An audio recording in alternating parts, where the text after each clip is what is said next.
আসসালামু আলাইকুম প্রিয় দর্শক, আজ 17 এপ্রিল, আজ ঐতিহাসিক মুজিবনগর দিবস। আজকের এই দিবসটা মুজিবনগর দিবস বলা হয় কেন আপনারা সবাই জানেন, তবু আরেকবার বলি। এই দিনেই 1971 সালের এই 17 এপ্রিল এই মেহেরপুর জেলার বৈদ্যনাথতলা গ্রামের আম্রকাননে প্রথম স্বাধীন বাংলাদেশের অস্থায়ী সরকার আনুষ্ঠানিকভাবে শপথ নিয়েছিল। এই পরবর্তী সময়ে এই বৈদ্যনাথতলাকেই মুজিবনগর নামে নামকরণ করা হয় এবং এখনও সেখানে ওই নামই চলছে। সেই দিবসটাকে আমরা স্মরণে রাখার জন্য আমাদের মুজিবনগর দিবস হিসাবে পালন করে থাকি। তো এই দিবসটা আজকে আমি অত্যন্ত আলোচনার জন্য আনলাম এই কারণে যে দেখুন, আমাদের দেশে দিবস নিয়ে নানা রকমের নাটক, নানা রকমের রাজনীতি আমরা গত 2-3 বছরে দেখেছি।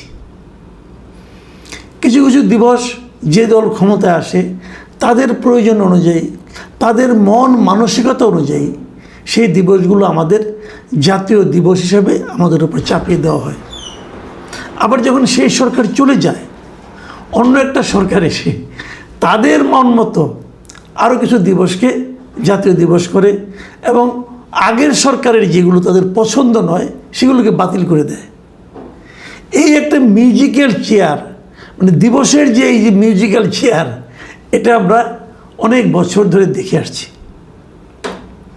কিন্তু এই মিউজিক্যাল চেয়ার যেটা একটা দিবসকে বাতিল করে দেওয়া, সেক্ষেত্রেও কিন্তু কিছু ধৃষ্টতার ব্যাপার আছে। গত অন্তর্বর্তীকালীন সরকারের মধ্যে আমরা সে ধরনের কিছু ধৃষ্টতা দেখেছি। কিন্তু যেমন তারা একবার ক্ষমতায় আসার পর 2024-এর অক্টোবরের দিকে তারা একটা ঘোষণা দিয়ে 8টা জাতীয় দিবসকে তারা বাতিল করে দেয়। 8টা, এবং এই 8টা জাতীয় দিবসের মধ্যে বেশ কিছু দিবস ছিল যেটা নাকি শেখ হাসিনার সরকার এসে অনেকটা আমাদের উপর চাপিয়ে দিয়েছিল। সেগুলো আমি নিজেও ব্যক্তিগতভাবে সেগুলির ব্যাপারে আমারও আপত্তি ছিল। তারা কী কী বাদ দিয়েছিল আমি আপনাদের একটু বলি। সেটা হলো ঐতিহাসিক 7ই মার্চকে তারা দিবস হিসেবে বাদ দিয়েছিল। 17ই মার্চ জাতির পিতার জন্মদিবস ও জাতীয় শিশু দিবস। 5ই আগস্ট শহীদ ক্যাপ্টেন শেখ কামালের জন্মবার্ষিকী। 8ই আগস্ট বঙ্গমাতা শেখ ফজিলতুন্নেসা মুজিবের জন্মবার্ষিকী। 15 আগস্ট জাতীয় শোক দিবস। 18 অক্টোবর শেখ রাসেলের জন্মদিবস। 4 নভেম্বর জাতীয় সংবিধান দিবস এবং 12 ডিসেম্বর স্মার্ট বাংলাদেশ দিবস। এই 8টা দিবস অন্তর্বর্তীকালীন সরকার বাদ দিয়ে দিয়েছিল। বাংলাদেশের দিবসের কিন্তু অভাব নাই। বাংলাদেশে প্রায় 80-90টা দিবস আছে। যেমন জাতীয় চা দিবস, এটাও একটা দিবস। এরকম অনেক দিবস কিন্তু আছে। তো এর মধ্যে আমি মনে করি যেমন শেখ কামালের জন্মবার্ষিকী, বেগম ফজিলতুন্নেসার জন্মবার্ষিকী, শেখ রাসেল দিবস, স্মার্ট বাংলাদেশ দিবস, এমনকি জাতির পিতার জন্মদিবস যেটা 17 মার্চ, এগুলো যদি জাতীয় দিবস হিসেবে বাদ দেওয়া যায়, বাদ দিয়ে দেয় কেউ, আমি খুব বেশি একটা কিন্তু মাইন্ড করব না। তো জাতির পিতার জন্মদিবসটা রাখলে ভালো হতো, তাও যদি কেউ বাদ দেয় আমি হয়তো অতটা মাইন্ড করব না। কিন্তু আপনি যদি ঐতিহাসিক 7ই মার্চকে বাদ দিয়ে দেন তাহলে আমি মনে করব এটা অন্যায় হবে। আপনি যদি 15ই আগস্ট জাতীয় শোক দিবসকে বাদ দিয়ে দেন, যে সিদ্ধান্ত দেবে যে 15ই আগস্ট জাতীয় শোক দিবস নয়, আমি বরং তাকে বঙ্গবন্ধু হত্যার সঙ্গে যারা জড়িত ছিল সেই গোষ্ঠীর লোক মনে করব। এটা একটা কু হয়েছিল, একটা দ্যাট ওয়াজ এ কু, একদম জাস্ট কু, এবং সেই কুকে গ্লোরিফাই করার কোনো সুযোগ নাই রে ভাই। আবার জাতীয় সংবিধান দিবস এটাও রাখা উচিত, কারণ আমাদের সংবিধান যেদিন প্রণীত হয়েছিল এটা তো গুরুত্ব, ভারতে আছে কিন্তু ওদের কিন্তু সংবিধান দিবস আছে। তো এই ধরনের সংবিধান দিবসে থাকা উচিত ছিল, তারা বাদ দিয়ে দিয়েছে। কেন? তারা ভেবেছে যে দিবসগুলো থাকলে মানুষ বঙ্গবন্ধুর নাম উচ্চারণ করতে পারে সেগুলোকে বাদ দিতে হবে।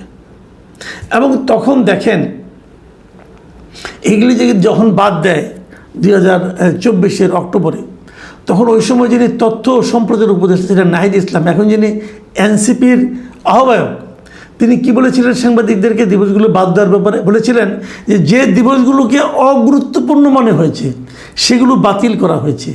একটা ফ্যাসিস্ট আদর্শ এবং সেই আদর্শকে ধারণ ও চর্চার জন্য দিবসগুলো প্রতিষ্ঠা করা হয়েছিল। আমি নাহিদ ইসলামকে এখন তো দেখি অনেক বড় বড় কথা বলে, গণতন্ত্রের কথা বলেন। তিনি 7ই মার্চকে অগুরুত্বপূর্ণ দিবস মনে করেন এবং তিনি মনে করেন যে 7ই মার্চ পালন করা হলে একটা ফ্যাসিস্ট আদর্শ তার চর্চার জন্য 7ই মার্চ পালিত হয়। 7ই মার্চ বিষয়টা আসলে কী ভাই? 7ই মার্চ ওই দিন বঙ্গবন্ধু পাকিস্তান আমলে, পাকিস্তানের শাসন আমলে 7ই মার্চে উনি রেসকোর্সের ময়দানে একটা ভাষণ দিয়েছিলেন, এখন যেটা আমরা সোহরাওয়ার্দী উদ্যান বলি। সেখানে উনি একটা ভাষণ দিয়েছিলেন এবং সেই ভাষণটাই বেসিক্যালি, এই ভাষণটা এত চমৎকার একটা ভাষণ, এত দিক নির্দেশনামূলক একটা ভাষণ ছিল যে ভাষণকে অনেকেই যারা মুক্তিযুদ্ধ করেছেন তারা সবাই সেই ভাষণটিকে মুক্তিযুদ্ধের মূল প্রেরণা হিসাবে বিবেচনা করেছেন। এবং এই ভাষণটা এতটাই গুরুত্ব পেয়েছে সারা দুনিয়াতে যে এই ভাষণকে 2017 সালের 30 অক্টোবর এই জাতিসংঘের শিক্ষা, বিজ্ঞান ও সংস্কৃতি বিষয়ক সংস্থা ইউনেস্কো তারা এটাকে বিশ্ব প্রামাণ্য ঐতিহ্য বা ওয়ার্ল্ড ডকুমেন্টারি হেরিটেজ হিসেবে আন্তর্জাতিক স্বীকৃতি দেয়। এই স্বীকৃতি ভাষণটিকে জাতিসংঘের memory of the world international রেজিস্টারে অন্তর্ভুক্ত করে। তো এরকম একটা জাতীয় সম্মানের যে ব্যাপারটা, যে ভাষণটা, সেই ভাষণের যে দিবসটা ঐতিহাসিক 7ই মার্চ, সেটাকে নাহিদ ইসলাম গং এরা অগুরুত্বপূর্ণ মনে করে। এরা ইতিহাসের এত বড় পণ্ডিত যে তারা মনে করে এটা অগুরুত্বপূর্ণ এবং তারা মনে করে এই ভাষণটা মানুষের মধ্যে ফ্যাসিস্ট আদর্শকে নাকি প্রচার করবে। মানে স্বাধীনতা লাভের যে আকাঙ্ক্ষা, সে আকাঙ্ক্ষা যে ভাষণে প্রচারিত হয় সেই ভাষণকে এই মহাজ্ঞানী নাহিদ ইসলাম মনে করে এটা নাকি ফ্যাসিস্ট ধারণার প্রচার করে। তারা এটাকে বাতিল করে দিয়েছিল এবং বাতিল করে দিয়ে সেই সময় তারা 3টা নতুন দিবস চালু করেছিল। সেই 3টা নতুন দিবসকে কি? 8ই আগস্ট তাকে বলেছে নতুন বাংলাদেশ দিবস, মানে যেদিন ডক্টর মোহাম্মদ ইউনূস দায়িত্ব নিয়েছেন সেটা হলো নতুন বাংলাদেশ দিবস। মানে নতুন বাংলাদেশ, মানে উনি দায়িত্ব নিয়ে এমনই আকাম কুকাম করছেন যে ওইটার নাম হলো নতুন বাংলাদেশ দিবস। দেশের যে কোনো মানুষকে জিজ্ঞাসা করেন, আমি তো এটাও মনে করি এদেশের ইতিহাসে সবচেয়ে মন্দ শাসক হিসেবে যদি ওর নাম লেখা হয়ে থাকে তার 1 নম্বরে থাকবে ডক্টর ইউনূসের নাম। আর যেদিন উনি দায়িত্ব নিয়েছেন সেটা হলো নতুন বাংলাদেশ দিবস। আর তারপর 5ই আগস্টকে বলেছেন জুলাই গণ অভ্যুত্থান দিবস। হ্যাঁ, এই দিবসটা আমি গুরুত্ব দিচ্ছি। 5ই আগস্ট শেখ হাসিনা সরকারের পতন হয়েছিল গণ অভ্যুত্থানের মুখে, গণজোয়ারের মাথায়। অতএব এটাকে আমি গণ অভ্যুত্থান দিবস হিসেবে মানতে রাজি আছি। আর 16 জুলাইকে শহীদ আবু সাইদ দিবস, এটাও আমার মানতে কোনো আপত্তি নাই। তো এইভাবে তারা কিন্তু নিজেদের মতো করে 3টা দিবস ইন্ট্রোডিউস করছে আর 8টা দিবস বাদ দিয়েছে। 8টার মধ্যে অনেকগুলি বাদ এমনি হতে পারত, আমার কোনো আপত্তি নাই। কিন্তু আপনি 7ই মার্চকে যখন বাদ দেন, 15 আগস্টকে যখন বাদ দেন, তখন বুঝতে হবে আপনার মতলব খারাপ। তো এই আলোচনাগুলো আজকে এইভাবে করলাম কেন সেটাও বলি। করলাম এ কারণে যে গতকালকে এই নতুন সরকার, বিএনপি সরকার, নতুন 2টো দিবসকে অন্তর্ভুক্ত করেছেন। নতুন এই দিবস দুটো কী কী? একটা দিবস হচ্ছে 6 জুলাই, এটা হলো পল্লী উন্নয়ন দিবস। পল্লী উন্নয়ন দিবস হিসেবে 6 জুলাই। এটা কেন, কীভাবে, আমি অত ডিটেল বলতে পারবো না, আপনারা জানেন কিনা আমি জানি না, তবে গুরুত্বপূর্ণ মনে করেছেন, দিয়েছেন, অসুবিধা নাই। 6 জুলাই। আরেকটা দিয়েছেন 7 নভেম্বর, এটা হলো বিপ্লব ও সংহতি দিবস। 7 নভেম্বর ঐতিহাসিক গুরুত্বটা কি? 75 সালে 7ই নভেম্বর এই বলা হয়ে থাকে যে জনতা এবং সেনাবাহিনী, সিপাহী বিপ্লব বলে এটাকে আর কি, সিপাহীরা এরা যে ওই সময়ে সেনাপ্রধান ছিল জেনারেল জিয়াউর রহমান, তাকে অন্তরীণ করে রাখা হয়েছিল, গৃহবন্দী করে রাখা হয়েছিল। তাকে ওইখান থেকে সেনাবাহিনীর লোকরা, যে জওয়ানরা, যে ওনাকে উদ্ধার করেন এবং তারপর আরেকটা নতুন ইতিহাস তৈরি হয়, নতুন ইতিহাসের যাত্রা শুরু হয়। সেই হিসেবে এই দিবসটাকে বলা হচ্ছে বিপ্লব ও সংহতি দিবস। আমার এই দিবসটি কোনো আপত্তি নাই, আমি হ্যাপি।